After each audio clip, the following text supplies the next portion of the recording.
Good morning बच्चों। मैं अभी जो आपके सामने जो दिखा रहा हूँ वो इंट्रोडक्शन का पार्ट नहीं कर सकते। जब मैंने यहाँ पढ़ाया है तो मैंने प्रीलिम्स, मेंस, इंटरव्यू, ठीक है, प्रीलिम्स मेंस इंटरव्यू तीनों को पर्सपेक्टिव को देखते हुए मैंने कवर किया है। मेहनत करनी है ये बता दिया। मैं दूसरी बात मैं बता दूं कि मैं जो ये पढ़ा रहा हूँ उसका पर्पस क्या है। उसका पर्पस मेरा क्या है कि बेसिकली ये पढ़ाना एक तो बच्चों को मतलब जो गरीब बच्चे भी है वो भी समझ सके, एक तो ये ठीक। दूसरी बात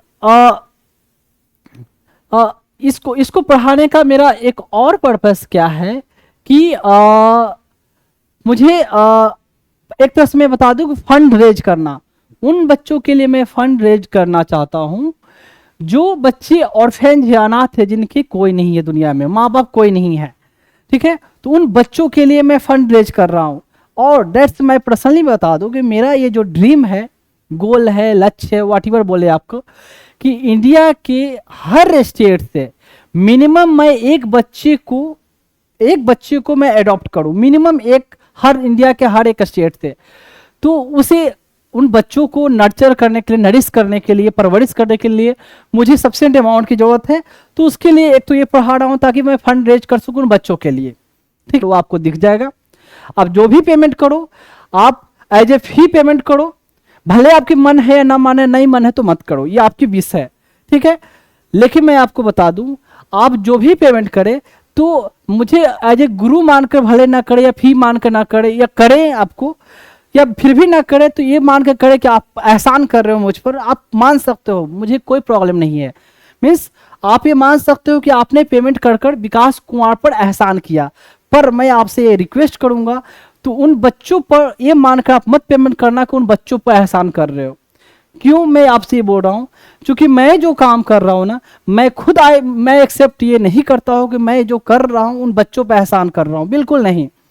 हमें ईश्वर ने दिया, खुदा ने, भगवान ने, जीसस ने, वाहेगुरु ने हमें इतनी ब्रेन दी, तो इसलिए मैं ये कर पा रहा हूं। अगर वो नहीं दे पाते तो मैं नहीं कर पाता, ठीक है। तो जो भी दिया हुआ उनका है, इसलिए मैं कर पा रहा हूं। तो इसलिए वो बच्चे बेचारे ऑलरेडी बहुत एहसान में जब रह चुके हैं। एक बच्चे को बिना माँ बाप का पलना बड़ा होना कितना डिफिकल्ट होता है, खुद सोच कर देखो। जब एक बच्चे की माँ चली जाए या एक दो दिन के लिए तो कितना बच्चा रोता है, तो उन बच्चों की हालत क्या रही होगी। तो इसलिए आप मुझ पर एहसान मान सकते हो, मानना कोई प्रॉब्लम नहीं है। I will accept date. आपने मुझे जो भी दिया, फी दिया, इवन 1 रुपया भी आप देते हो मुझे, तो मैं मानूंगा को आपने एहसान किया। पर ये मत मानना कि आपने बच्चों पर एहसान किया, क्योंकि वो बच्चे ऑलरेडी एहसान में दबे हुए हैं। एक चीज और, जो भी आप पेमेंट करेंगे वो मैं बाद में दिखाऊंगा।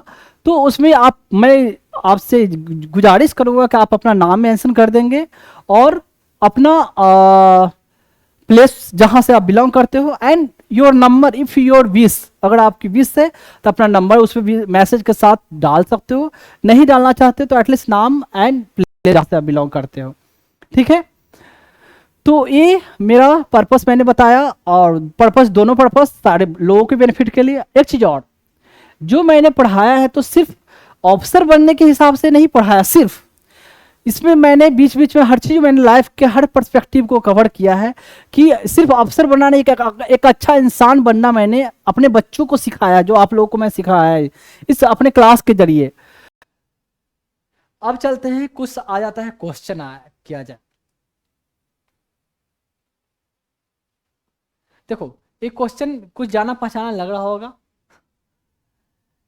कॉन्स्टिट्यूशन 71st अमेंडमेंट एक्ट 1992 वाला, 1992, amend the 8th schedule to the constitution to include which of the following. देखो, कोमानी, मैंने बताया था ना, कोमानी, को फॉर कौन का नी, मणिपुर, नी एन ई ए नी नेपाली, तो कौन का नी, मणिपुरी, नेपाली, जहां भी आया उसको सिलेक्ट कर लेना है। उसके बाद आएगा जो ऐड हुआ, बोडो, डोंगरी, मैथिली, संथाली। तो चलो जी, एक क्वेश्चन हो गया। इसमें जो भी ऑप्शन आएगा, कहाँ गया ऑप्शन यार, ऐसे है, हाँ। एक क्वेश्चन आया है 2018 का क्वेश्चन है।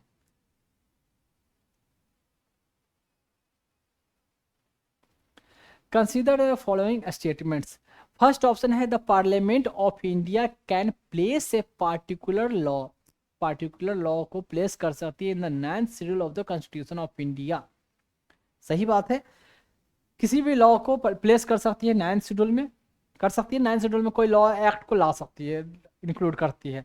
जनरली लैंड रिफॉर्म वाले लॉ को 9th शेड्यूल में लाया गया है। एक बार 9th शेड्यूल को खोल कर, बुक में तो नहीं मिलेगा, ऐप में 9th शेड्यूल को या इंटरनेट पर 9th शेड्यूल में कितने, एक बार रीड ऐसे देख लेना क्या है इसमें, पता चलेगा। लैंड रिफॉर्म के बारे में, स्टेट एक्ट ऐसे ऐसे सब मिलेंगे आपको, ऐसे एक झलक मार लेना।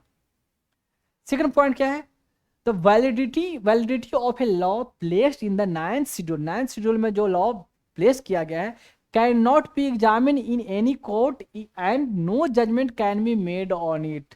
क्या ये सही बात है? बिल्कुल नहीं। केशवा सुप्रीम कोर्ट ने बोल दिया, केशवानंदा भारती के जजमेंट के बाद जो जो चीज का ऐड भले ही हो रहा है 9th शेड्यूल में, सबका जुडिशियल रिव्यू होगा, लेकिन जो वहाँ जो 69% जो रिजर्वेशन दिया गया है 9th शेड्यूल में ऐड करके, वहाँ कहाँ अभी तक जुडिशियल रिव्यू चल ही रहा है। वो तो ऐसे टोन मारने की बात हो गई, टंच कसने की बात हो गई, तो ऐसे बोल दिया। तो वो उसमें ध्यान मत देना, आंसर राइटिंग में मत लिख देना ऐसे ऐसे। आंसर राइटिंग में, इंटरव्यू में बिल्कुल ज़्यादा कंट्रोवर्सी में नहीं जाते हैं, और जो कॉन्स्टिट्यूशन, जो सुप्रीम कोर्ट का प्रोविजन चल रहा है इंटरव्यू में, उसी हिसाब से बोला जाता है। ज़्यादा बियॉन्ड जाके और वहाँ ज़्यादा ताम झाम नहीं मचाना होता है, बिल्कुल कूल पोलाइट में जितना आप आंसर करोगे ना, उतना जो बेचारा वो लोग बैठे रहते हैं ना, वो लोग भी उतना ही बोलते रहते हैं। कभी कभी तो ये रियलाइज हुआ कि जितना मैंने आंसर किया ना, उससे ज़्यादा तो वो लोग ही बोल रहे हैं, पूछ भी रहे हैं और कुछ कुछ साथ में बोलते भी जा रहे हैं, ऐसा होता है। पूछ भी रहे हैं और साथ साथ कुछ कुछ लोगों को होता है ज़्यादा थोड़ा बोलने की भी होता है उन लोगों में, तो पूछ रहे हैं और जितना मैंने बोला उसके साथ वो भी कुछ ना कुछ जोड़ते जा रहे हैं, ऐसा आपको मिलेगा कुछ ना कुछ वो भी अपना, कि हाँ जब व्हेन आई वेंट देयर ना, that I saw this thing, have you read about this thing, yes sir yes sir. तो I am telling you my personal experience, अपना एक्सपीरियंस भी, क्योंकि सारे एक्सपीरियंस वाले ही बैठे रहते हैं, पूरा दुनिया देख रखा होता है उन्होंने, क्योंकि हर जगह पोस्टिंग हो चुकी है, होती है, यहाँ वहाँ वहाँ वहाँ।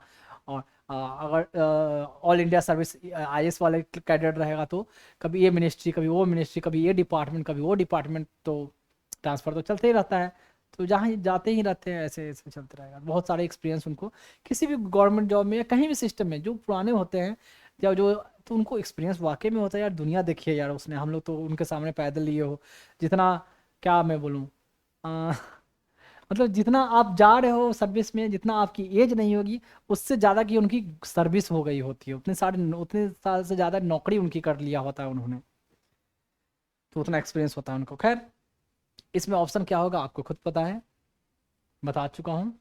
अब देखो, which one of the following schedules of the constitution of India contains provision regarding anti defection.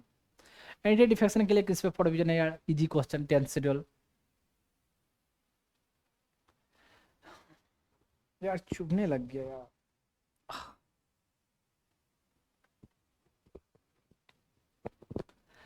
Consider the following statement. देखो पहला स्टेटमेंट क्या है, रीड करो यार, थोड़ा रीड करो, आप खुद रीड करो।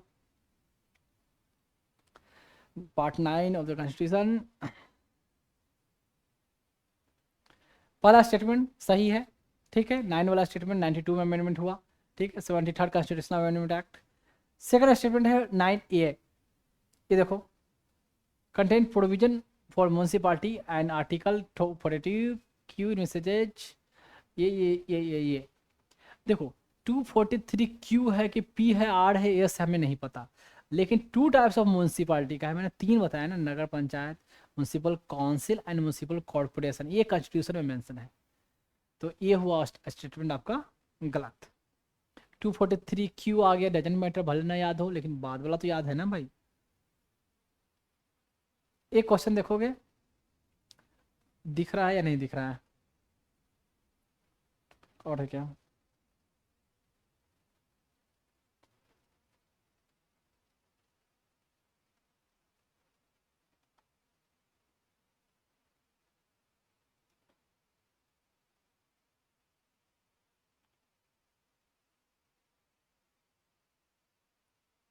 देखिए जी, एक साइड में दिया हुआ है लिस्ट, जो दिया है लिस्ट 1 और लिस्ट 2, ये अमेंडमेंट ऑफ द कॉन्स्टिट्यूशन, और इसका कॉन्स्टिट्यूशन अमेंडमेंट का जो प्रोविजन है ये दिया हुआ है।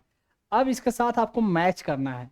तो देखो ये थोड़ा क्वेश्चन इतना आसान नहीं है, मतलब ऑप्शन मैंने नहीं दिया है, ऑप्शन ए दिया रहेगा, ए में दिया है 114 B, C, B3 ऐसे दिया रहेगा, आपको डायरेक्ट यहाँ बताना है।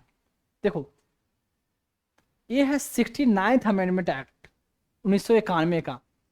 अब ये नंबरिंग छोड़ो, ये आया है नंबर वाइज पूछा गया है। देखो ये क्वेश्चन कब का है मैं बता दूं, ईयर मैंने डाला होगा, ये कैसे ईयर छूट गया। देखो ये इतना, ये क्वेश्चन जो पूछा गया है ना, लगभग 2001-2 के आसपास का ही क्वेश्चन है, 2001 के एक या दो के आसपास का क्वेश्चन है, ठीक है।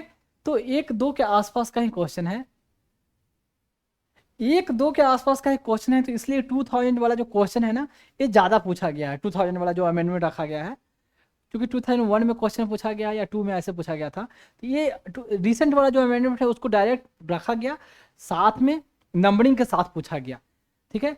अब देखो इतना थोड़ा बहुत ये अंदाजा लगा सकते हो। Establishment of state level rent tribunal, rent tribunal जो है, ये तो एक्ट 1991 दे दिया इन्होंने, ये एक्ट है establishment of state level rent tribunal act 1991।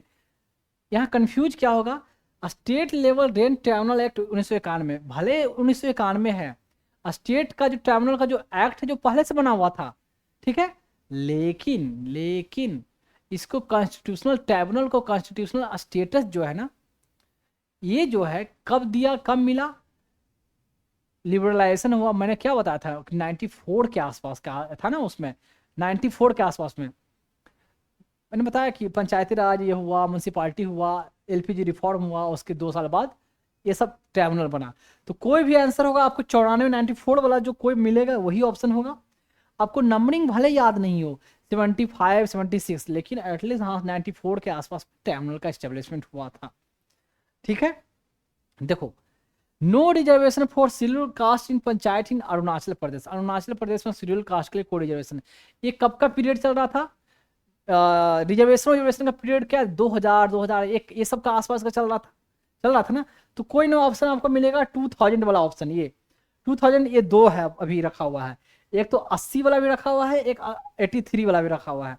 तो एक पल के लिए चलो कंफ्यूज है क्या है यार, 80 है 83, लेकिन दो मतलब अटल बिहारी वाजपेयी के गवर्नमेंट के टाइम में 2000 में बहुत सारे रिजर्वेशन की बात चल रही थी। आगे देखते हैं, एक ये मार दोगे ट्राइब्यूनल वाला आपका मैच कर जाएगा। Constitution of panchayat in village और at other local level, panchayat का कॉन्स्टिट्यूशन विलेज में या लोकल लेवल पर, ठीक है। पंचायत के लिए जो हुआ कब हुआ, 73-74 अमेंडमेंट एक्ट है ना, 73 74 90 कब पीरियड कब है, 92 वाला पीरियड बताया है। तो उसके लिए कोई मैच करता है क्या, उसके लिए कुछ है नहीं, यानी इसके लिए कोई ऑप्शन है ही नहीं, सी किसी में आएगा नहीं। तो इतना ये आगे देखते हैं। Accepting the recommendation of 10th finance commission, 10th finance commission का जो रिकमेंडेशन का बात मैंने बोला था उसको एक्सेप्ट किया गया। और है अगला ऑप्शन है according the status of accorded the national status of national capital territory और टू दिल्ली, मतलब ये अकॉर्डिंग हुआ है, दिल्ली को यूनियन टेरिटरी ऑफ दिल्ली को national capital NCT national capital territory कब डेजिग्नेट किया गया, ईयर आपको पता है, लगभग 91 का अमेंडमेंट हुआ 92 में, उस समय असेंबली भी दिया गया, लोकसभा में रिप्रेजेंटेटिव, उसके बाद 1 साल बाद कहा गया कि आप जो प्रेसिडेंट का इलेक्शन होगा उसमें भी इसकी कंट्रीब्यूशन होगा, इसका असेंबली के इसके मेंबर एक्स का और पौंडचेरी का। तो ये वाला आपका मैच करेगा 91 वाला period. Accepting the recommendation of जो आया आपका, ठीक है, तो आपका दो ही बचा, एक तो एक्सेप्टिंग द रिकमेंडेशन मैंने स्पेशल बताया था 2000 मैंने बताया था, और 80वां अमेंडमेंट है, 80 को मैंने इन्फोर्स भी किया था। एक पल के लिए दोनों में अगर आपका कंफ्यूज होना, अगर 2 और 3 ऑप्शन को आपने पकड़ लिया तो जो आपको जो मैचिंग वाला जो लिखा रहेगा ना, ए फर्स्ट ऑप्शन में A1, फर्स्ट ऑप्शन में क्या रहेगा 1A 1B 1C ऐसे करके 1A 2B 3rd C ऐसा ऑप्शन रहेगा। इतना में कम से कम आप पकड़ लोगे ऑप्शन देख कर कि हाँ भाई कौन एलिमिनेट हो रहा है कौन नहीं हो रहा है। ईयर के बेसिस पे ही। लेकिन 2001 में क्वेश्चन पूछा है, तो हाल फिलहाल में पूछा है, तो नंबरिंग के साथ बच्चों को याद रहना चाहिए बिल्कुल, जो मैंने बताया है। तो 80वां तो फोर्स इनफोर्स किया था मैंने स्पेशल, और 83rd भी बता चुका हूँ। तो इसलिए मैं बताता हूँ कि जब रिसेंट वाला हो तो आपको बिल्कुल एकदम रिसेंट का अमेंडमेंट एवं ईयर एंड कौन सा सीरियल नंबर है वो बिल्कुल लफ्जों पे होना चाहिए। अब है एक क्वेश्चन है, देखें, 73rd constitutional amendment act 1992 refers to, easy question है। तो 73rd कॉन्स्टिट्यूशनल अमेंडमेंट पंचायती राज से है, इसमें जो भी ऑप्शन मिले, देखो कोई है,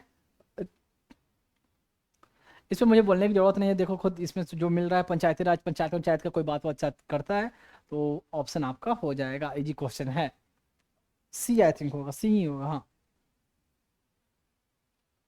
अब देखो,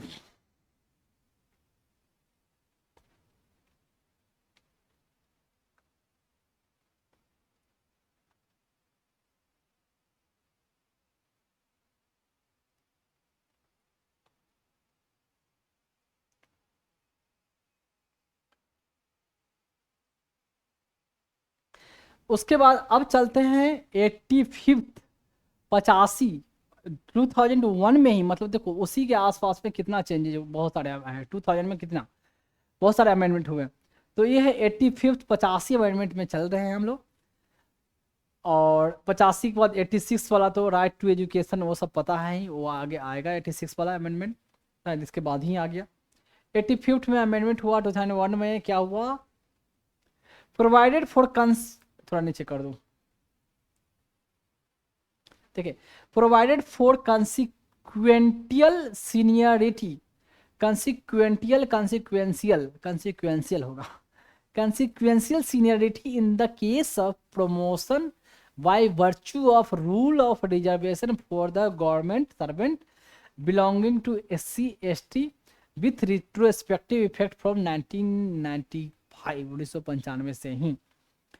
तो ये तो रिजर्वेशन हुआ, फिर प्रमोशन में भी मिला, उसके साथ सीनियरिटी को भी कंसीडर करना है, तो consequential seniority in case of promotion by virtue of rule of reservation for the government servant belonging to SC ST with retrospective effect.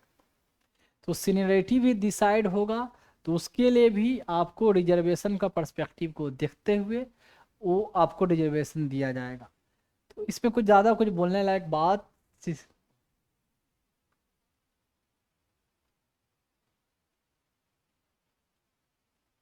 आप देखो कैसे, जैसे कि अ, मान लिया जाए कि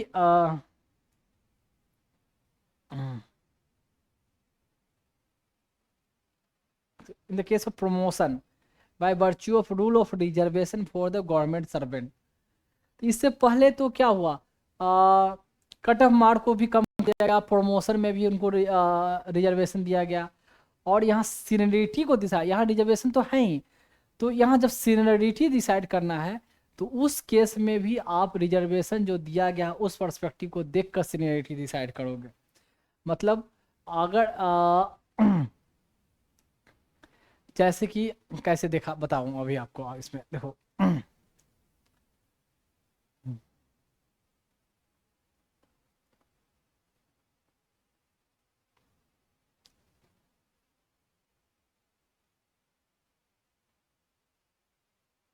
देखो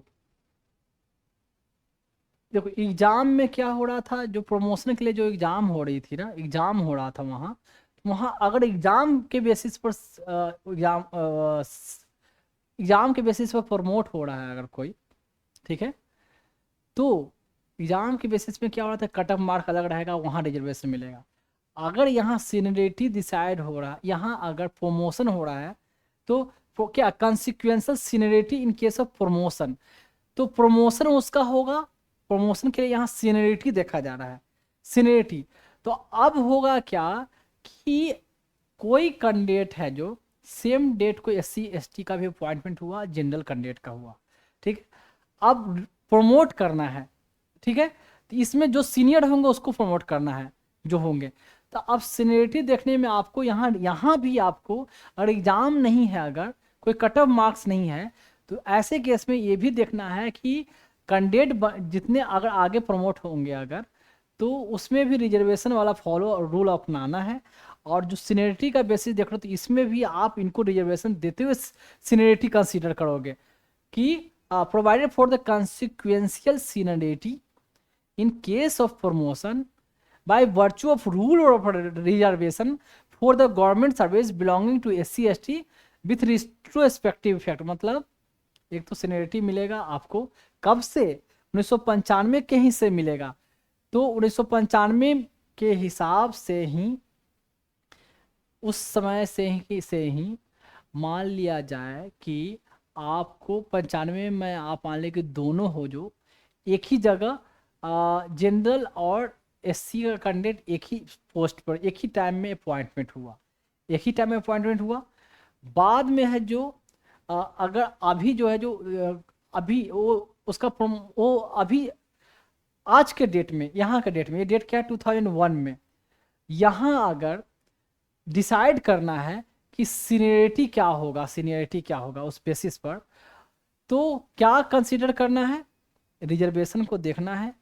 रिजर्वेशन चलेगा ही, इतना परसेंट इनको रिजर्व रहना है। और ये सीनियरिटी आज के बेसिस पर ना देखा जाए, जब ज्वाइनिंग हुआ है उस समय 95 बेसिस पर, उस समय से रूल अप्लाई होगा।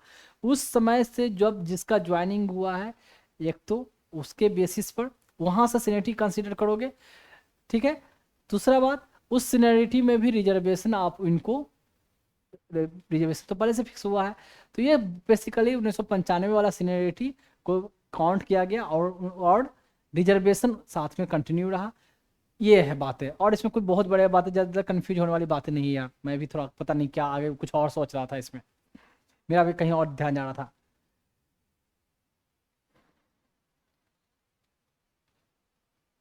तो नियम बना अभी 2001 में अमेंडमेंट किया गया, लेकिन सीनियरिटी कब से डिसाइड होगा, 95 से ही। वहाँ से अगर अब रिजर्व किसी को प्रमोट किया जाना है तो सीनियरिटी आज के डेट से मत कंसीडर करो, उसी समय से जो अपॉइंटमेंट हुआ उसी डेट से कंसीडर किया जाएगा, इतना है। तो एससी के लिए पूरा 2001 इनके वेलफेयर के लिए, इनको रिजर्वेशन के लिए, क्योंकि इस समय का पीरियड में देखा गया है बहुत कम कैंडिडेट तो गए हैं, या तो बड़े पोस्ट पर बहुत कम हैं। और देखो इसमें क्या हुआ, सेंसस भी तो चल रहा था ना, 2001 में सेंसस भी हुआ था, 2000 में तो पहले आ गया, 2001 में सेंसस हुआ। तो सेंसस तो थोड़ा पहले से शुरू हो जाता है, सेंसस में तो टाइम भी लगता नहीं, 1 साल तो प्रोसीजर में लग जाता है, रिलीज बाद में होता है उसका डेटा। अब है 86 अमेंडमेंट, 86 में आएगा, ये बहुत इंपॉर्टेंट है आपका। 86 एकदम लफ्जों पर ऐसे ही याद रहना चाहिए 86 क्या था, मतलब क्या से रिलेटेड था। देखो 86 में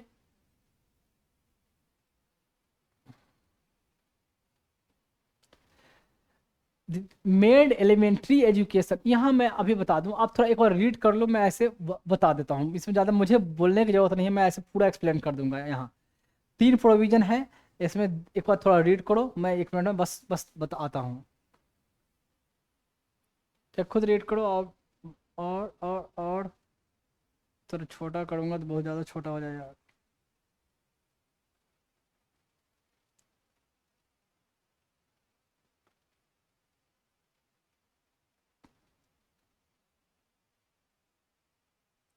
हाँ जी, इससे ज़्यादा और कुछ नहीं हो सकता, यहाँ देख लो, रीड करें अभी।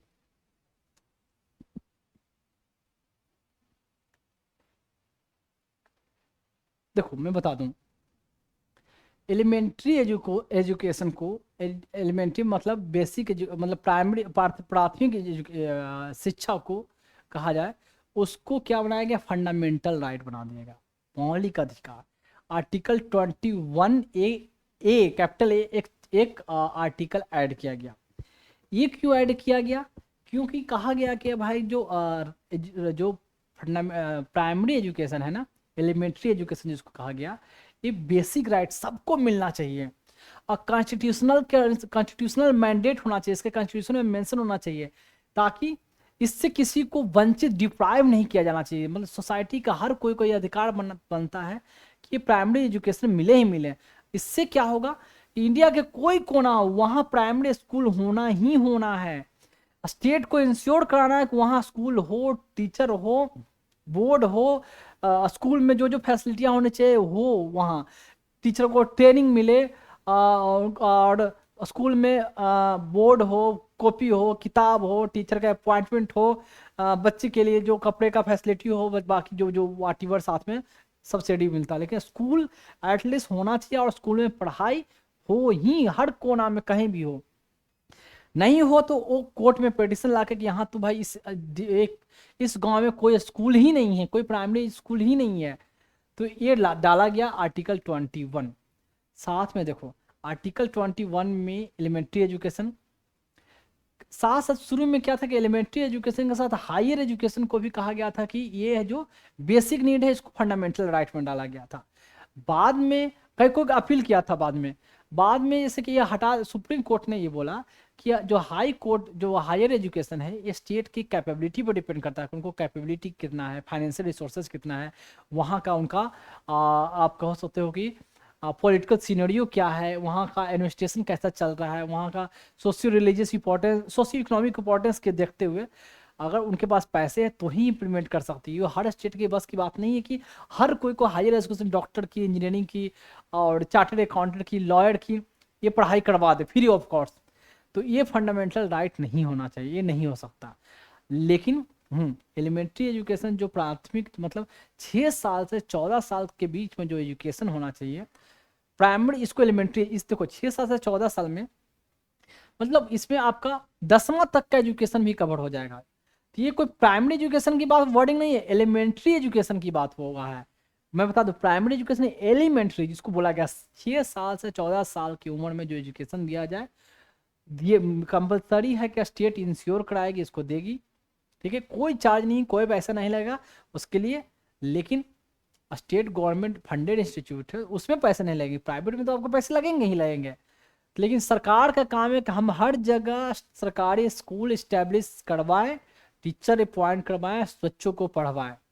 साथ में 21A आया, मैं बता दूं फंडामेंटल ड्यूटी एक लाया गया, एक ड्यूटी इंक्लूड किया गया 51 फंडामेंटल ड्यूटी में ही एक अमेंडमेंट करके एक नया ड्यूटी बोला गया कि ये लोगों की, पब्लिक की, डिसिप्लिन की मोरल ड्यूटी होगा कि वो अपने बच्चों को, जिसको वर्ड इस्तेमाल हुआ वार्ड WARD, कि वो 6 साल से 14 साल तक अपने बच्चों को एजुकेशन प्रोवाइड करवाए। ये इंडिविजुअल की अपनी रिस्पॉन्सिबिलिटी होगी। तो एक तो ये फंडामेंटल ड्यूटी जोड़ा गया जो यहाँ मेंशन होगा है आपका। एक साथ में directive principle of state policy DPSP में जो उसका आर्टिकल 45 है, उसमें साथ में ये मेंशन किया गया क्या कि सरकार क्या कोशिश करेगी कि मिनिमम जो एजुकेशन है, यहाँ देखो ये एज यहाँ अलग दिक्कत है। यहाँ देखो अर्ली चाइल्डहुड एजुकेशन की बात की गई है, अर्ली चाइल्डहुड एजुकेशन की बात की गई है। अर्ली चाइल्डहुड में यहाँ 6 से 14 साल वाला नहीं आया, देखो ध्यान दो, यहाँ आया है प्रोवाइड द DPSP में change the subject matter of article 45 in DPSP। और अब इसको पढ़ा जाता है कि स्टेट शेल इंडेवर, कोशिश करेगा, endeavour to provide early childhood care and education for all children until they complete age of 6 year. यहाँ DPSP में अब कहोगे 6 साल में अर्ली चाइल्डहुड केयर तो समझ में आता है, वैक्सीनेशन हो गया और उसके अलावा न्यूट्रिशन प्रोवाइड करना, आयरन फॉलिक एसिड का टैबलेट या सिरप, कीड़े के दवाई एल्बेंडाजोल, अर्ली चाइल्डहुड केयर कहलाएगा वो। ठीक है, बच्चों के लिए मान लो कोई स्कीम चला के कुछ पैसे प्रोवाइड करना, ये हुआ अर्ली चाइल्डहुड केयर। लेकिन फिर साथ में क्या हुआ, एजुकेशन प्रोवाइड किया जा रहा है। और भी एजुकेशन कब तक until they complete of age of 6 year. क्योंकि 6 साल का बच्चा तक क्या पढ़ना शुरू करेगा, इसके लिए DPSP में जुड़ा हुआ है। कम से कम कुछ तो NC LKG कुछ तो पढ़ेगा ना। अब तो क्या है कि बच्चों को बेचारे 2-2.5 साल का ही बच्चा होता है उसको स्कूल में भेज देते हैं, प्री स्कूल और KG, फिर पता नहीं NC LKG UKG ऐसे स्टार्ट होता है 2.5 साल से ही। तो कम से कम क्या 6 साल तक सरकारी स्कूल में ज़्यादातर 2.5-3 साल के बच्चे नहीं मिलेंगे, 4 साल के बच्चे, 5 साल का बच्चा मिलेगा। तो ये कम से कम 1 साल का ही, 1 ईयर ही एजुकेशन की बात DPSP में कही गई अगर ओवरऑल देखा जाए तो। क्या आप ये मेंशन नहीं करोगे, आप ये क्या मेंशन करोगे अगर कभी मेंशन करना है क्या, until they complete of age of 6 year. ये state shall endeavor to provide early childhood care and education for all children until the complete of age of 6 year।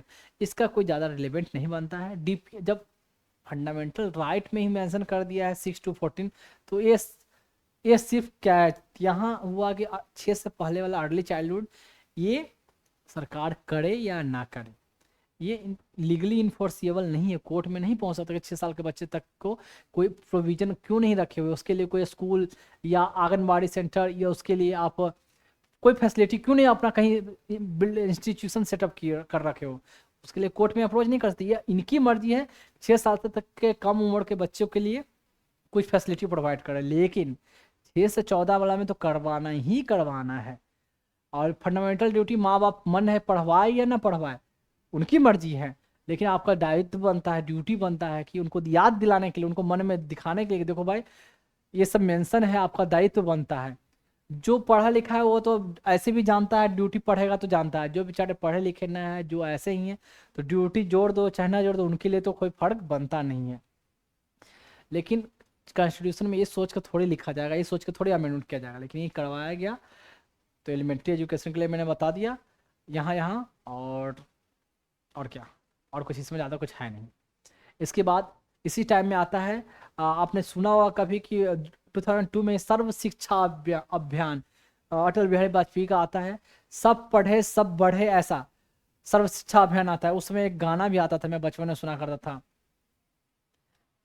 सर्व शिक्षा अभियान का बहुत एडवर्टाइजमेंट आता था जब भी, मतलब ज़्यादातर तो उसमें क्या, ज़्यादातर क्या दूरदर्शन नहीं चलता था, इसको DD1 बोलते थे, metro channel DD I think कुछ ऐसे बोलते थे, और DD1 नेशनल चैनल या दूरदर्शन बोलते थे। तो उस पर हमेशा सर्व शिक्षा अभियान का अटल बिहारी वाजपेयी का फोटो बच्चों के साथ पढ़ते हुए ऐसे उस समय काफ़ी चलता था हर जगह, जैसे कि बोर्ड पर, सरकारी वेबसाइट पर, यहाँ वहाँ जाओगे सरकारी ऑफिस में सर्व शिक्षा अभियान का बोर्ड दिखने को मिलेगा।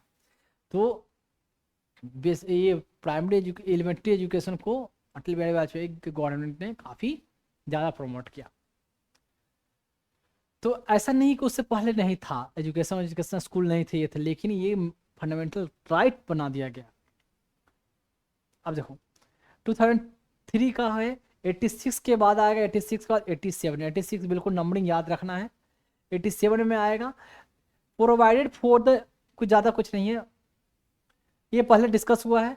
अब सेंसस 2001 के सेंसस के आधार पर होगा या स्टेट में डी एडजस्टमेंट, इसमें मुझे बोलने की ज़रूरत नहीं है यार, देख लो खुद से, जो मैं कई बार बोल चुका हूँ वो सेम बात यहाँ लिखा हुआ है। प्रोवाइडेड फॉर द री एडजस्टमेंट, ये देख लें एक बार।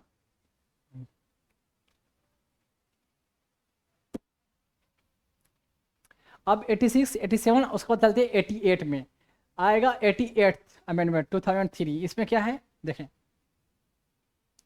यहाँ देखो, made a provision for service tax, made a provision for service tax, और आगे है tax on service are levied by the centre, centre के द्वारा लगाया जाएगा, levied by the centre, but the proceeds are collected as well as appropriated by the both center and state in accordance with the principle formulated by parliament। तो यहाँ service tax से related था। Service tax में ये कहा गया क्या यहाँ, अभी तो सर्विस टैक्स, सेल्स टैक्स, अभी एक्साइज टैक्स, कस्टम ड्यूटी, ये सबको मर्ज कर कहाँ GST में इंक्लूड कर दिया गया है। इस सर्विस टैक्स क्या होता था कि सेंटर जो है लेविट करेगी, सेंटर डिसाइड करेगी, वो लगाएगी कितना सर्विस टैक्स लोगों को सर्विस के लिए देना होगा, ठीक है। सर्विसेज टैक्स मतलब आप जैसे होटल में खाना खाते हैं, रेस्टोरेंट में खाना खाते हैं, उसमें जब खाना का बिल आता है तो साथ में एक सर्विस टैक्स आता है, सर्विस दिया हो रेस्टोरेंट ने, तो टैक्स आपको लगेगा, उस टैक्स गवर्नमेंट को जाएगी। तो कितना टैक्स लगाना है वो सेंटर डिसाइड करेगी। यहाँ आया सर्विस टैक्स रिलेटेड, एंड देखो, and proceed and collected as well appropriated by, उसको कलेक्ट करना मतलब इकट्ठ लेना, जमा करना, साथ में कैसे इस्तेमाल करना है, किसको देना है, किसको कितना मिलेगा, अप्रोप्रिएटेड बाय, सेंटर ने लगा दिया रूल बना के। कलेक्शन का काम सेंटर का भी है एंड स्टेट, दोनों का काम है। स्टेट अपने लेवल पर, सेंटर वाला कोई सर्विस की बात होगा, स्टेट का सर्विस का कुछ बात होगा, तो कलेक्ट करेंगे। लेकिन collection appropriated by both the centre and the state according with the principle formulated by parliament, मतलब पार्लियामेंट जो प्रिंसिपल बनाए कि जितना कलेक्शन होगा, कितना दोनों कलेक्ट करेंगे, कलेक्शन के बाद सेंटर को कितना मिलेगा, स्टेट के हिस्से में कितना जाना चाहिए, वो जैसे पार्लियामेंट कानून बनाए। ये है बस, ये है आपका सर्विस टैक्स के बारे में। वैसे सर्विस टैक्स, सेल्स टैक्स ये सब होता है, सेल्स टैक्स स्टेट का होता है, और सर्विस टैक्स, एक्साइज ड्यूटी, ये सब अभी इसमें मैं कुछ नहीं जाऊँगा इतना। और इसका सिग्निफिकेंट अब बनता नहीं है, क्योंकि अब जीएसटी आ गया है। जीएसटी जब आ गया आएगा तो मैं डिटेल थोड़ा जीएसटी के बारे में बताऊँगा ही बताऊँगा। 2003 में ये सब टैक्स। तो अब है क्या है, देखो अटल बिहारी वाजपेयी के गवर्नमेंट में थोड़ा सा ये भी हुआ था कि महंगाई ज़्यादा हो गई थी, टैक्स है ना, टैक्स लोगों पर ज़्यादा बढ़ा था, चीज़ें महंगी हुई थी थोड़ा सा, ये भी इस कारण अटल बिहारी वाजपेयी का पॉजिटिव रेपो रहने के कारण भी, क्योंकि बिकॉज ऑफ इन्फ्लेशन, महंगाई के कारण आम लोगों को लगा था कि चीज़ें अब महंगी मिल रही है, इस कारण भी अटल बिहारी वाजपेयी का गवर्नमेंट दोबारा नहीं आ पाया। अच्छा प्रधानमंत्री होते वर्ड में, अच्छा पर्सन होते वर्ड में, उनके अच्छे काम होते वर्ड में, क्योंकि महंगाई के कारण बहुत बड़ा इशू रहा, अटल बिहारी वाजपेयी का गवर्नमेंट वापस फिर नहीं आ पाया। बाकी जो भी कहो कि उनको गवर्नमेंट भी बना था उतने सारे पार्टियों का सपोर्ट लेकर, लेकिन ये भी कौन है पार्टी का सपोर्ट लिया, लेकिन अगले बार लोगों ने उनको इतना वोट नहीं दिया। लेकिन बीजेपी से आम लोगों में, गरीब लोगों में उसमें खफा ज़्यादा था कि ये बिजनेस प्रो है, बिजनेस माइंडेड लोगों के लिए ज़्यादा बेनिफिट करते हैं, उनके लिए ज़्यादा वेलफेयर की बात करते हैं, गरीबों का उतना नहीं सोचते। तो गरीबों को तो महंगाई से काफ़ी फर्क पड़ता है, अमीरों को नहीं पड़ता है। तो अमीरों का बिजनेस बढ़े, बिजनेसमैन को इन्होंने काफ़ी सपोर्ट किया, तो इस कारण से इनकी गवर्नमेंट ने, लोग जैसा बोलते हैं, आई डोंट से, मैं नहीं बोलता हूँ, लोगों का ये मानना था, जिस कारण गवर्नमेंट नहीं आई थी। सेल्स टैक्स के बारे में, सर्विस टैक्स के बारे में यहाँ कानून बने, अमेंडमेंट लाया गया। अब देखो 2003 में, ये याद रखोगे, 89th अमेंडमेंट, नंबरिंग ना याद रहे कोई बात नहीं, ये ईयर याद रहना चाहिए, 2003 में क्या हुआ। बाइफर्केटेड द अर्स्टवाइल, उस समय के तत्कालीन combined national commission for schedule caste and schedule tribes into two separate class body, मतलब पहले से national commission for schedule caste schedule tribe चला रहा था, उसको यहाँ अब शेड्यूल कास्ट के लिए अलग बॉडी रहेगा एंड शेड्यूल ट्राइब्स के लिए अलग। देखो, namely national commission for schedule caste and national commission for schedule tribes, both the commission consist of chairperson, vice chairperson and 3 other member, they are appointed by the president। तो मैं पहले ही बता चुका हूँ इसके लिए मेंबर, मैंने मेंबर बताया था चेयरमैन, मतलब एक वाइस चेयरमैन भी इंक्लूड है, 3 अदर मेंबर। कमीशन को सेपरेट करके अलग बॉडी बना दी गई ताकि काम का बंटवारा हो जाए, और आदमी भी का भी ज़्यादा, मैन पावर भी ज़्यादा मिल जाए, और जो अथॉरिटी काम वो सब मैंने बताया पहले ना, सेम टू सेम वैसे ही रहा। इसको भी वही कमीशन को अपने नेशनल कमीशन फॉर SC के लिए, उसमें जो प्रॉब्लम है उसका जो ओपिनियन देना, उसके लिए जो ग्रीवेंसेस है उसको देखना, उसका स्टेटस क्या चल रहा है उसको देखना, जॉब में अपॉर्चुनिटी, एजुकेशनल अपॉर्चुनिटी कितना है, कोई बिल आ रहा है, कोई अमेंडमेंट किया जा रहा है, उसमें उनका ओपिनियन देना, उसके इनका रिपोर्ट बनाकर कैसा कंट्री में स्टेटस इनका चल रहा है, क्या है स्थिति, वो प्रेसिडेंट को देना, प्रेसिडेंट पार्लियामेंट में रखेंगे उसको। तो सेम चीज़ चल रहा था, 2003 में जानना है कि अलग कर दिया वर्कलोड को कम करने के लिए। अब है 2003 में ही आपका 89th के बाद आता है 90 में क्या आता है, देखें, provided for maintaining the erstwhile representation of scheduled tribe and non-scheduled tribe in the Assam Legislative Assembly from the Bodoland Territorial District। Bodoland territorial district क्या है बताया था, असम में 3 ऑटोनोमस ट्राइबल एरिया है, जिसमें बोडोलैंड है, कार्बी एंगलोंग है एंड दीमा हसाओ है। इसमें कहा गया कि जो इस एरिया के हैं, जो बोडोलैंड वाला जो रीजन है, बोडोलैंड वाला जो रीजन, इसमें क्या होगा, रिप्रेजेंटेशन मिलेगा किसको किसको, scheduled tribe and non scheduled tribe को, maintaining the erstwhile representation of the scheduled tribe and non-scheduled tribes in the Assam Legislative Assembly from Bodoland Territory। कोई ज़्यादा कुछ बातें है नहीं। पार्टिकुलरली अगर कोई कैंडिडेट इस स्टेट का बिलोंग करते हैं और इस स्टेट का सिविल सर्विस कमीशन का एग्जाम देते हैं, तो उस केस में पार्टिकुलर उनके लिए ज़्यादा इंपॉर्टेंट होता है, ज़्यादा रखने की है। ऐसे ऑल इंडिया लेवल पर जो कंपटीशन है UPSC, उसमें क्या पूछेंगे यार, इसमें ऐसा कुछ बहुत इंपॉर्टेंट बात बनता नहीं है। तो असम के लिए जो किया गया, बोडोलैंड के लिए ये हुआ। अब है आपका 91st अमेंडमेंट। देखिए ये है, बहुत बड़ा है। इसका मैं बहुत सारे प्रोविजन को मैंने पहले डिस्कस किया है 91st को। एंटी डिफेक्शन लॉ से रिलेटेड, एंटी डिफेक्शन वाला जो नियम है कब बना, राजीव गांधी गवर्नमेंट में। गवर्नमेंट जब जैसे ही उनके मरने के बाद राजीव गांधी प्राइम मिनिस्टर बने 1985 में, उस समय आया था। ये देखो 2003 में है। इसमें क्या है देख लिया जाए, मैक्सिमम चीज़ें मैंने पहले बता दिया है।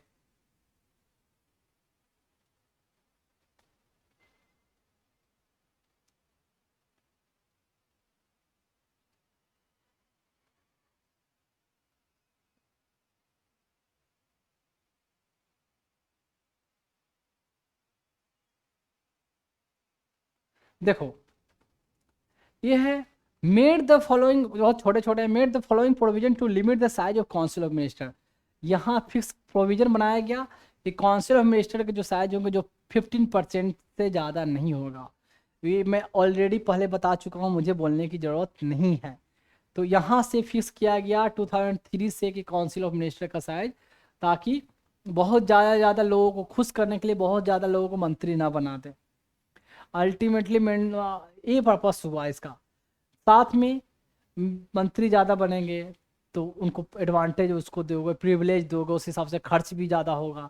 तो उसको कंट्रोल करने के लिए ये बनाया गया कि 15% से ज़्यादा नहीं। अब देखो, अब है क्या,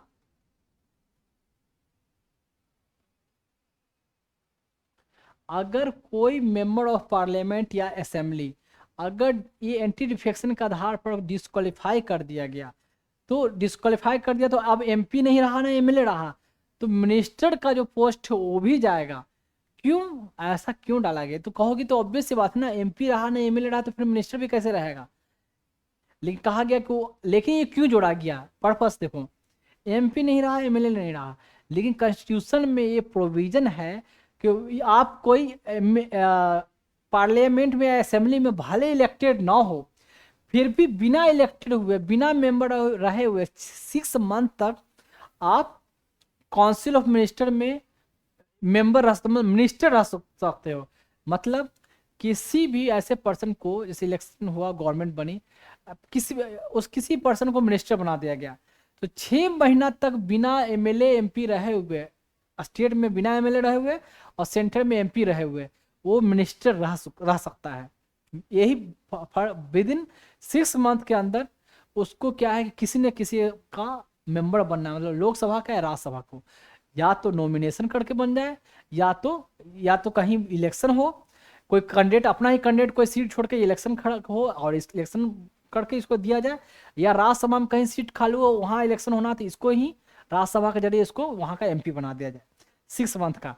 तो अब कहेगा ना कि भाई हम तो एमपी नहीं, हटा दिया डिफेक्शन, लेकिन 6 मंथ तक हमारे पास टाइम है, 6 मंथ से पहले नहीं हटा सकते। तो लेकिन कहा कि नहीं, जब तुम गए वो एमपी एमएलए से डिफेक्शन के लॉ के हिसाब से, एंटी डिफेक्शन, तो तुम्हारी जो मिनिस्टर की जो सीट है वो भी चली जाएगी, जो पोस्ट है, सीट नहीं पोस्ट। ये था। थर्ड पॉइंट क्या है,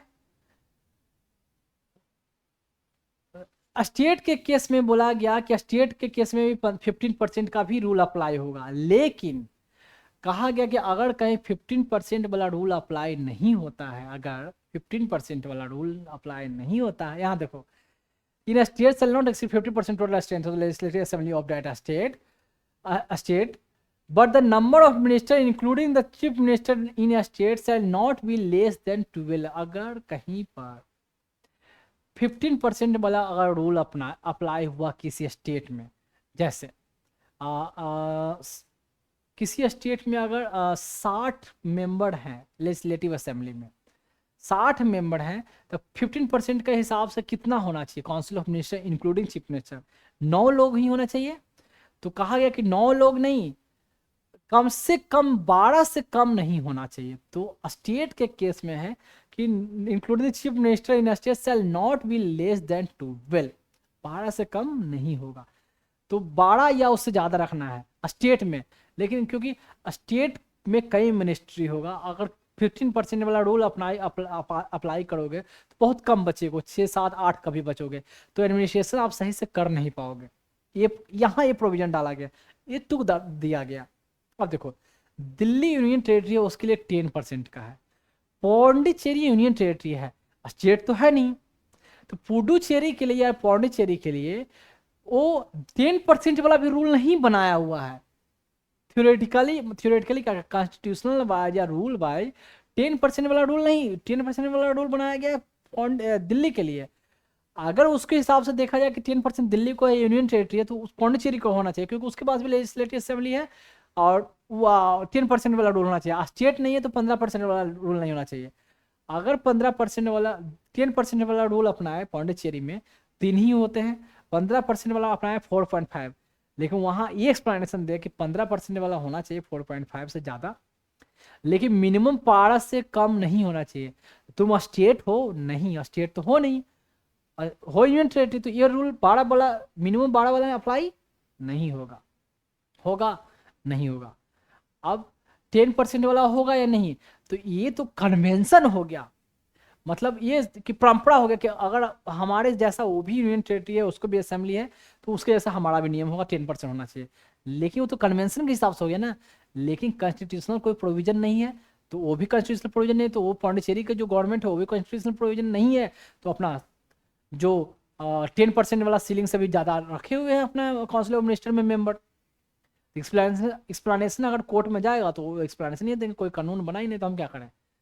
तो कोर्ट बोलेगी कि ये तो खुद कन्वेंशन है, अपने आप में खुद अंडरस्टूड है कि वहाँ है सेम लेवल पर हो, तो 10% आपको फॉलो करना है। ठीक है, तो अगर कोर्ट डायरेक्शन देगा तो चलो हम एक आदमी को कम कर लेंगे, कोई बात नहीं, एक नहीं 2 आदमी को कम कर लेंगे, ये बोलेगा। लेकिन कभी पिटीशन मैटर जाए तो जाए। अब ये नहीं है कि मेरा वहाँ से लोगों को हटाना है, मेरे दुश्मन कोई मत बन जाए वहाँ से मैं सिर्फ रूल रेगुलेशन नियम की बात कर रहा हूँ। सही से चल रहा हो एडमिनिस्ट्रेशन, लोग अच्छा काम कर रहे हैं, लोगों की वेलफेयर कर रहे हैं, केवल ये कर रहे हैं, लोगों का भलाई हो रहा है, तो ठीक है भाई, कोई बात नहीं, हमें क्या प्रॉब्लम है यार। पौंडीचेरी तो मेरा ही है यार, मेरा, मैंने बहुत चीज़, मैंने पौंडीचेरी के बारे में हमेशा बताया कि बहुत चीज़ मैंने वहाँ से सीखा। ये हुआ आपका थर्ड जी। अब देखो फोर्थ में क्या है, ए मेंबर ऑफ, हाँ एक चीज मैं बता दूं, मैंने पहले थोड़ा सा गलती से कुछ और निकल गया था।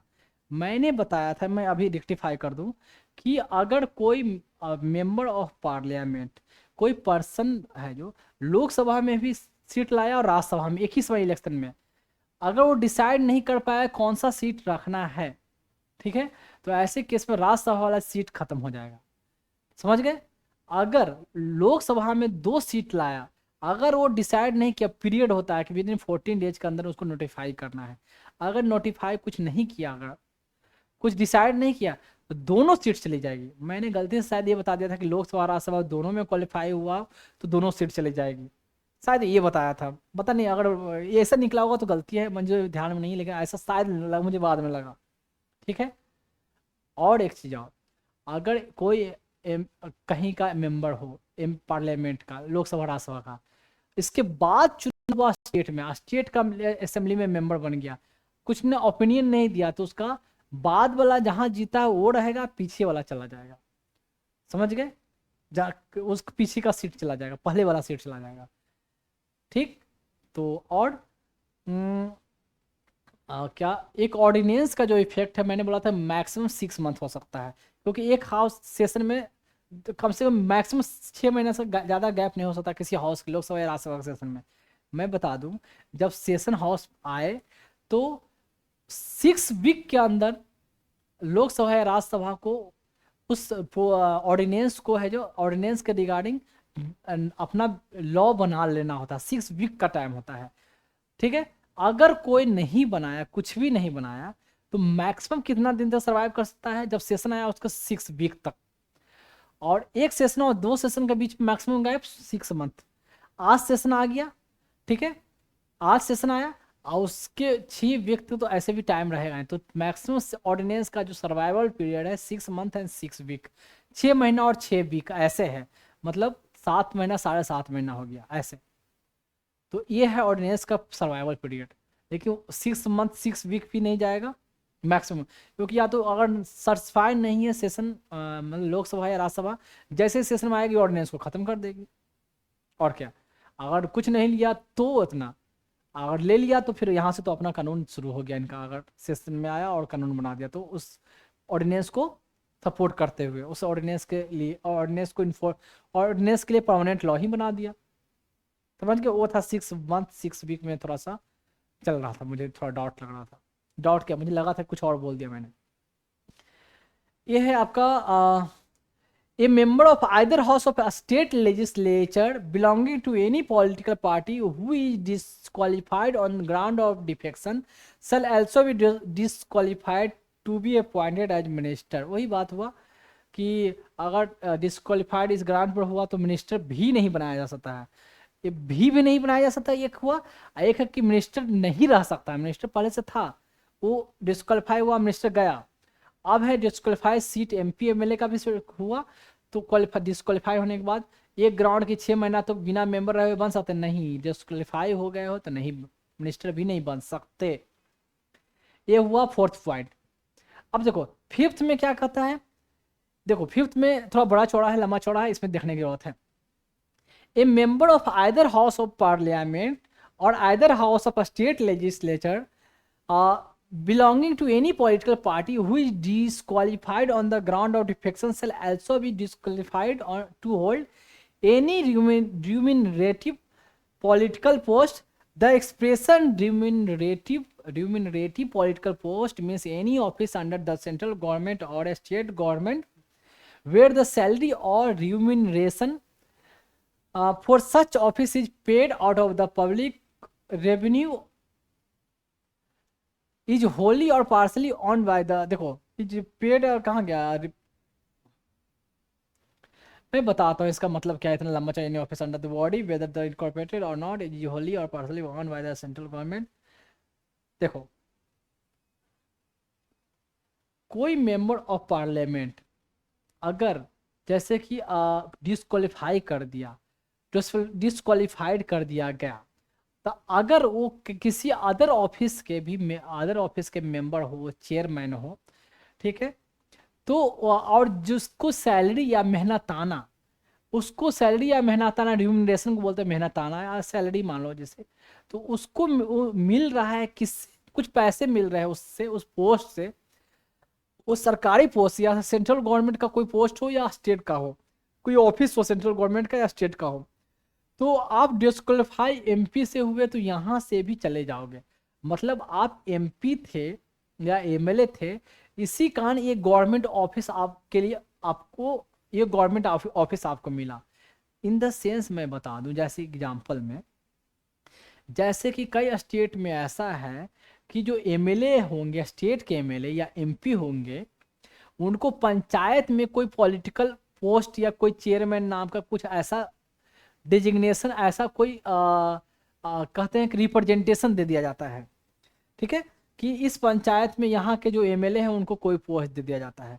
तो अगर आप एमएलए नहीं रहे और पंचायत में जो पोस्ट दिया वहाँ से भी आप कुछ एडवांटेज मिल रहा है, या तो घर मिल रहा है, ऑफिस मिल रहा है, नौकर चाकर का फैसिलिटी मिल रहा है, या कुछ सैलरी मिल रहा है, तो अगर आप एमएलए डिस्क्वालीफाई हो गए तो उस एमएलए या एमपी के कारण ही तो ये पोस्ट मिला ना, सरकारी पोस्ट या सरकारी ऑफिस जो मिला, यहाँ से जो कुछ सैलरी मिल रही है, तो आपको ये भी नहीं मिलेगा। या सेंट्रल में हो या स्टेट में कोई भी पोस्ट मिला हुआ, तो दोनों जगह से आप चले जाओगे।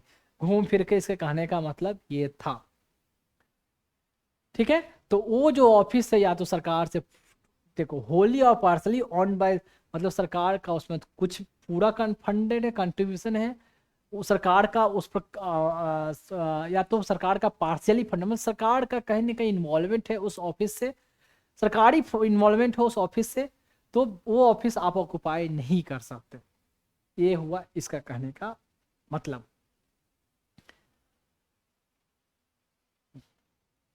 और कुछ बता बचा?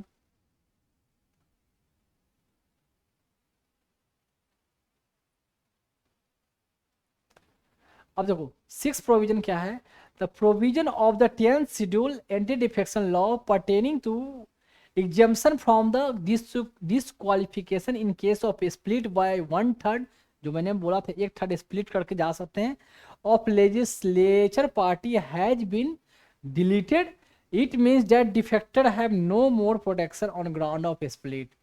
1/3 वाला जो था कि स्प्लिट करके चले जाएंगे तो एंटी डिफेक्शन नहीं लगा। यहाँ ये प्रोविजन को डिलीट कर दिया गया कि 1/3 के बहाना लेकर बहुत सारे लोग 2003 से पहले तक बहुत सारे लोग इस पार्टी में उस पार्टी में बहुत सारे उठ कर एक साथ चले जाते थे।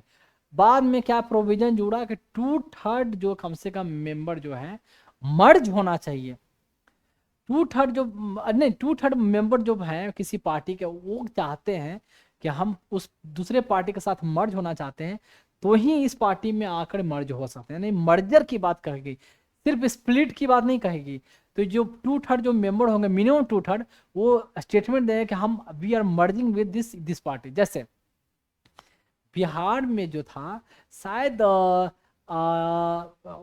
ओवैसी की जो पार्टी है उसको 5 या 6 सीट मिली थी, 5 सीट मिली थी। 5 सीट में से 4 उनके जो एमएलए थे ना वो राजद में जाके मिल गए। तो 2/3 वाला क्राइटेरिया से ज्यादा हो गया तो वो जाके उन्होंने उनका क्या हुआ कि हम स्प्लिट नहीं हुए हैं, हमने मतलब AIMIM पार्टी जो हुआ बिहार का जो MIM पार्टी जो हमने इस पार्टी को अपने आप में आरजेडी के साथ मर्ज कर दिया। तो उन पर एंटी डिफेक्शन लॉ नहीं लगा, समझे। पूरा मोर देन 2/3 से ज्यादा हो गए और वो वहां स्प्लिट नहीं मर्जर की बात होती है। और जो एंटी डिफेक्शन लॉ किस केस में नहीं लगेगा, स्प्लिट नहीं 2/3 जो सेटिस्फाई होते हैं या स्टेटमेंट होता है उनका कि वो मर्जर का अपना ओपिनियन देते हैं, then only anti defection law apply नहीं होगा, उन पर नहीं लगेगा और उनकी सीट नहीं जाएगी। ये हुआ अब तक इतना में। तो एक क्वेश्चन है, इससे देखो क्वेश्चन आया है 2009 का क्वेश्चन। तो which one of the following constitutional amendment states that the total number of minister including the prime minister in the council of minister shall not exceed the 15% of the total number of members of the house of the people। House का जो total member है 15% से ज़्यादा नहीं होना चाहिए। एक कौन से अमेंडमेंट में कहा गया, जो जस्ट अभी जो अमेंडमेंट मैंने बताया, देखो यहाँ ईयर नहीं रखा है, देखो यहाँ डायरेक्ट आपको 91 जो रखा 91 2003 में आपने जाना कि ये सब किया गया। 2003 में एक किया गया था, 1985 में 1985 में 2003 का है। ये क्वेश्चन कब पूछा गया है 2009 का, तो वही मैंने बोला 5-6 साल के बाद पूछा गया। तो वो जो 5-6-7 साल जो रिसेंट का जो है ना, आपको एग्जैक्टली मैंने इसलिए मैंने पहले बोला एकदम ईयर वाइज नंबरिंग वाइज आपको पता रहना चाहिए। आपको ईयर भी पता है लेकिन एग्जैक्ट नंबरिंग नहीं पता है तो क्या आंसर इसका हो पाएगा, नहीं हो पाएगा इसका आंसर। इसको तुम जोड़ते रह जाओगे ना कि अभी 2009 में अगर एग्जाम में क्वेश्चन में कैंडिडेट बैठा होगा अभी जो अमेंडमेंट आया है तो ये आया होगा कौन सा अभी चल रहा है। जैसे देखो ये 91 तो अभी जो अमेंडमेंट चला है ना, तो अभी है जो 99 अमेंडमेंट चल रहा है। तो हर ईयर में एक अमेंडमेंट करके जाते जाते हैं तो भी सही नहीं हो पाएगा, क्योंकि ऑप्शन देखो इधर नजदीक 90, 91, 92, 93 दिया है। ये जानना चाह रहा कि एग्जैक्ट आप नंबरिंग ये जानो, तो आपका जो एग्जैक्ट हो गया नंबरिंग जो हो गया 91। देखो इसको इंपॉर्टेंस तो कहाँ एग्जैक्ट नंबरिंग याद रखना है, कहाँ ईयर से आपका काम चल जाएगा। लेकिन जो प्रोविजन जो है इसमें, जो प्रोविजन जो है वो प्रोविजन तो आपको जानना ही जानना है, क्योंकि ऐसे जब इंडिविजुअल मैं चैप्टर जब मैं पहुंचूंगा तो उस चैप्टर में हर जगह देखोगे ये सब जितना प्रोविजन आया आता ही आता है, मेंशन रहता है ऐसे। क्योंकि अब तक मैंने इतना पढ़ा दिया कि आप कोई भी चैप्टर जाकर खोल कर पढ़ सकते हो और मैक्सिमम चीज़ें आप लगेगा कि पढ़ाया हुआ है और सुना है, तो आराम से पढ़ने के लिए कैपेबल हो गए हो। और मैक्सिमम चैप्टर को हर चैप्टर को लगता है मुझे अब मतलब छूना नहीं, मैं अंदर अंदर तक जा चुका हूँ, तभी तो इतना टाइम लगा है ना भाई। इतना टाइम लगा यार, इधर पढ़ाया चाहे उधर पढ़ाया, पढ़ाया ही है ना, क्या क्या।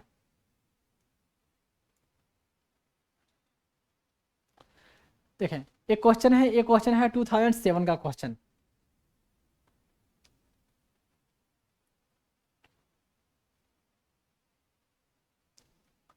Seven which of the following constitution amendment act six the size of the council. ये क्या क्वेश्चन आ गया, must not exceed the 50% of the total number of members in the Lok Sabha and the total number of members in the legislative।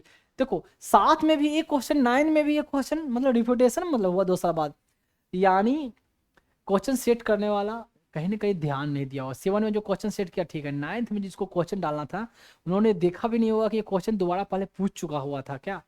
तो आदमी कोई और होंगे जो question set करने वाले होते ही हैं, एक पर्सन क्वेश्चन सेट नहीं करता। एक ईयर का भी क्वेश्चन सेट करना तो कई लोग सेट करेंगे, अगले ईयर का भी क्वेश्चन सेट करना तो कई लोग करेंगे। अब कोई जरूरी नहीं है कि इस साल का क्वेश्चन सेट करवाया है उन्होंने 10 आदमी से, 10-10 वाले सेट किया क्वेश्चन, ऐसा मतलब 10 क्वेश्चन तुम कराओ, 10 क्वेश्चन ये टॉपिक से, तो इनके में से क्वेश्चन ले ही ले।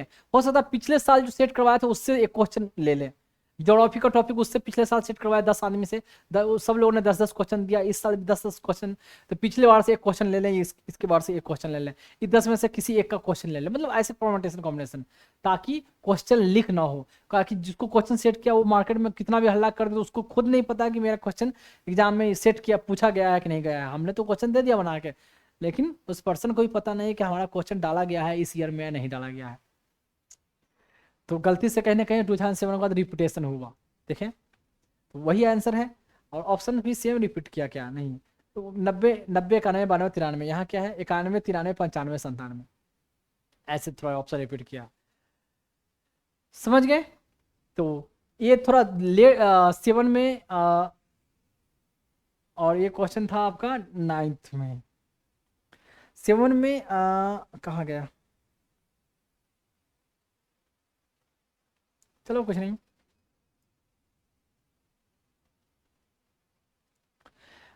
कंसिडर द फॉलोइंग स्टेटमेंट, ये 2006 का क्वेश्चन है। देखो सब बता चुका है। Free and compulsory education to children of 6 and 14 years age group by the state by the 76th amendment of to the constitution। यार फ्री 76 था या 86 था, 76 दे रखा है, 86 था, गलत। सर्व शिक्षा अभियान हाँ आ गया। 6 to provide computer even in rural area, गांव में भी कंप्यूटर का एजुकेशन का फैसिलिटी की बात कहा। एंड कहा education was included in the current list by the 42nd amendment में मैंने बताया था। Forest and wild life education, weight and measures बताया था ना, उसको कैसे कहाँ को करेंट लिस्ट में डाला गया था। एडमिनिस्ट्रेशन ऑफ जस्टिस, ये सब ये सब मैंने वहाँ ऑलरेडी 5 जो है वहाँ बता चुका हूँ। तो एजुकेशन करेंट में लिस्ट में आ गया, पता है। पहला ऑप्शन देखो गलत है। दूसरा के बारे में सेकंड में डाउट है, क्यों कि कहा गया कि सर्व शिक्षा में तो एलिमेंट्री एजुकेशन समझ सकते हैं, प्राइम मतलब बेसिक एजुकेशन 6 साल से 6 ईयर टू 16 ईयर 14 ईयर, लेकिन 6 to provide computer education even in rural area. तो 2006 में क्वेश्चन आया है और 2002 में के आसपास सर्व शिक्षा अभियान था। उसमें कंप्यूटर उतना तो नहीं, कंप्यूटर था पर बहुत ज़्यादा नहीं था। मतलब साइबर कैफे में कंप्यूटर हुआ करता था 2006 में, 2002-3 में, हाँ साइबर कैफे में कंप्यूटर का अगर यूज करना तो बहुत कम घर में होते थे यूज करने के लिए। साइबर कैफे में हम लोग जाया करते थे। कोई उस समय होता था 10th का किसी का रिजल्ट आया, 12th का, साइबर कैफे में भीड़ लगी रहती थी सुबह से ही कि रिजल्ट आया है कि, और इतना उस दिन पैसा वो कमाते थे, मतलब बाकी दिन में शायद प्रिंट करने का चार्ज या रिजल्ट लेने का चार्ज 15-20 रुपया उस समय के हिसाब से होता था, लेकिन इतने कैंडिडेट हो जाते थे और 15-20 रुपया उस समय के हिसाब से डेली अगर 5 रुपये लेंगे डेली का, अगर कुछ का इंटरव्यू 1 घंटा यूज करोगे तो आपको लगेंगे 15 रुपये। 1 घंटा यूज करोगे तो वहाँ सिर्फ उनसे खाली रिजल्ट निकलवा रहे हो, दिखवा रहे हो और प्रिंट करके पेज दे रहे हैं ना, प्रिंट करके पेज ना दे रहे खाली रिजल्ट भी देख लिया ना, तो आपको लगेंगे 15 रुपये। अब बाकी दिन 5 रुपये में मतलब 10 रुपये, मतलब 15 रुपये में 1 घंटा बैठ कर देखोगे। और उस दिन किसी को 1 घंटा बैठने का अलाउ नहीं करते थे, ना ना ना, कोई नहीं अंदर बैठेगा, सिर्फ रिजल्ट चाहिए, बोलो रोल नंबर ये पैसा पेमेंट करो जाओ, ऐसे। तो काफ़ी भीड़ रहती थी उस समय। तो उस समय की बात है computer education even rural area, education दे दे स्कूल दे दे यही बहुत है, कंप्यूटर एजुकेशन कहाँ से आ गया मैं बता दूं। अब ऑप्शन देखो, फर्स्ट ऑप्शन गया, फर्स्ट ऑप्शन गया तो आपका फर्स्ट सब गया, तो ऑप्शन बचा क्या, सी बचा, सी ही बचा ना। अब फर्स्ट तो पक्का गया ना, अगर कोई कंफ्यूजन है तो थोड़ा, तो अब 2 3 होगा, लेकिन अब इसमें भी ज़्यादा दिमाग लगाना जो ये 2 कैसे हो सकता है यार। तो उतना दिमाग लगाओगे तो फंसोगे यार, पता चला क्वेश्चन छोड़कर अब बढ़ोगे।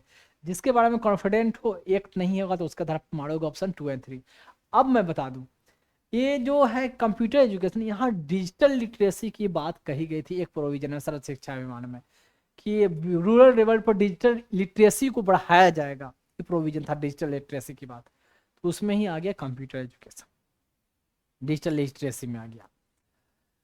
हाँ तो ज़्यादा कभी कभी बहुत ज़्यादा सोचने के चक्कर में क्वेश्चन छूट जाता है या गलत भी हो जाता है, क्योंकि ज़्यादा दिमाग ज़्यादा लगाएगा यार कंप्यूटर एजुकेशन ही कैसे हो सकता है, इतना सरकार का फंड रिसोर्स से थोड़ी हो सकता है यार।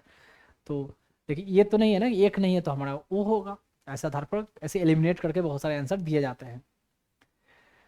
अब देखो जी, अब है 90 सेकंड, तो नाम ऑलरेडी पता चल गया होगा तभी आप खोल कर देख रहे हो। तो ये यूट्यूब पर चैनल इस नाम से है, और मेरी जहाँ भी लोगो होगी हमारा तिरंगा वो होगा। फेसबुक पे, ट्विटर पे जिसको एक्स बोलते हैं, या यूट्यूब पे या इंस्टाग्राम वेरीवर, तो इसकी जो आईडी होगी इस नाम से देख सकते हैं, ऐसे इसे सर्च कर सकते हैं। क्या है, @Dr.Vikas IAS, ठीक।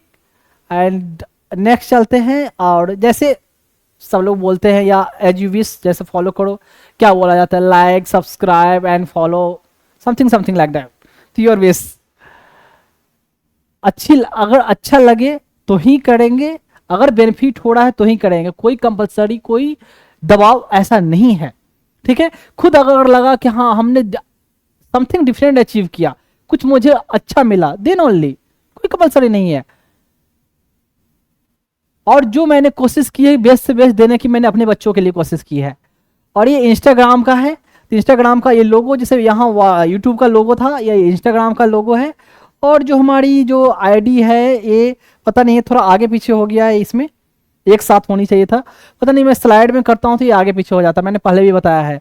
तो एक साथ में ही होगी, Dr.Vikas_IAS, तो ये रहेगा आपका इंस्टाग्राम पर। हालांकि यूट्यूब, इंस्टाग्राम जितने भी हैं सब लिंक किया हुआ है, तो एक से जाकर दूसरी जगह आप जा सकते हो।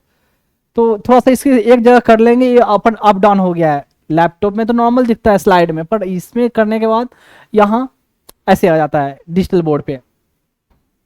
ये है ट्विटर, जिसको अब एक्स बोलते हैं, पहले ओल्ड ये था ट्विटर एंड अब हो गया है एक्स। तो एक्स में जो हमारी अकाउंट है ऐसे फॉर्मेट जो आपको दिखेगी ऐसे इस तरीके से दिखेगा। और जो जो आईडी जो होता है @Dr.Vikas_IAS, तो इस नाम से आएगा ऐसे।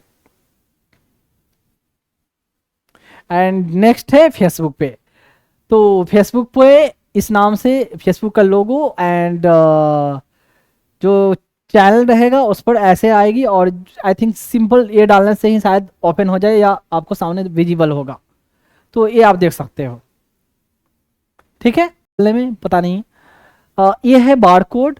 एंड मैंने जो पर्पस बताया किन बच्चों के लिए मैं ये कलेक्ट कर रहा हूँ, मैं एक बात बता दूं कि जिन बच्चों के लिए मैं कलेक्ट कर रहा हूँ ना, वो ऐसा नहीं है कि वो ऑर्फेंज रहेंगे, उनको मैंने अपनाया है। तो एज ए उन बच्चों का सिर्फ सिर्फ जैसे मैं बता दूं, कोई अपने बच्चों को पालता है, कोई बाप अपने बच्चों को पालने के लिए मेहनत करता है, ठीक है। तो बस बेसिकली वही है कि मैं उन बच्चों को अपने पालने के लिए मैं ये मेहनत कर रहा हूँ। तो उन बच्चों का सिर्फ मैं बाप ही नहीं हूँ, मैं उन बच्चों का माँ भी हूँ, दोनों हूँ। तो सोचे मुझे उससे कितनी ज़्यादा मेहनत करनी पड़ेगी, ठीक है। मैं क्लियरली कर दूं कि मैं कोई एनजीओ नहीं चला रहा हूँ, कि एनजीओ अगर चलाऊंगा तो पर्पस तो वही हो गया, बात तो वही होगी कि बच्चे ऑलरेडी तो कोई अनाथालय वो एनजीओ कोई चला रही है, तो वहां से लाके मैंने फिर से यहाँ अनाथालय में झोंक दिया। तो ये कोई एनजीओ नहीं है, ये मेरे बच्चे होंगे, तो इसलिए उनके लिए मैं लोगों से डोनेशन नहीं मांग रहा हूँ। मैं जिनसे भी मांग रहा हूँ आज फी मांग रहा हूँ, गुरु दक्षिणा बोले वो मांग रहा हूँ, ना कि डोनेशन की बात मैंने की है। तो मैं अपने बच्चों के लिए एज बाप की तरह, एज बाप है नहीं, सिर्फ बाप एंड माँ दोनों की तरह मैं उनके लिए मेहनत कर रहा हूँ, ठीक है, उनके नरिशमेंट के लिए। और उनके लिए मैं फंड रेज कर रहा हूँ, पैसे कलेक्ट कर रहा हूँ।